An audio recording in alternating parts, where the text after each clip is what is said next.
საქართველოს ოფიციალური ვიზიტით ისრაელის სახალხო დამცველი ეწვია. საქართველოს სახალხო დამცველი გიორგი ტუღუში მიხა ლინდენშტრაუს დღეს შეხვდა. შეხვედრაზე მხარეებმა ისაუბრეს ომბუდსმენის როლზე დემოკრატიული სახელმწიფოს განვითარების საქმეში, ადამიანის უფლებათა დაცვის კუთხით არსებულ გამოწვევებსა და საერთაშორისო პრაქტიკაზე. სახალხო დამცველებმა ერთმანეთს საკუთარი გამოცდილება გაუძლიერეს და მომავალი თანამშრომლობის გეგმები დასახეს. ძალიან მნიშვნელოვანია ჩვენთვის იმ გამოცდილების გაზიარება და იმ მოდელის, რომელიც არსებობს ისრაელის სახელმწიფოში. ზოგადად ჩვენ ამ დღეებში მოგვეცა საშუალება ერთმანეთისთვის გაგვეზიარებია ის გამოწვევები, რომლებიც დგას ზოგადად ომბუდსმენის ინსტიტუტის წინაშე.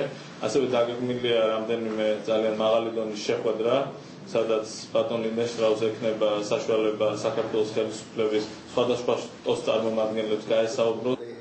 მადლობა მინდა გადავუხადოს სახალხო დამცველს ასეთი საინტერესო შეხვედრისთვის. ჩვენ მოხარულები ვართ, რომ საქართველოში ბევრი კარგი მეგობარი შევიძინებთ. ვიმედოვნებთ, რომ ძალიან მალე შემდეგი შეხვედრა ჩვენს ქვეყანაში გაიმართება.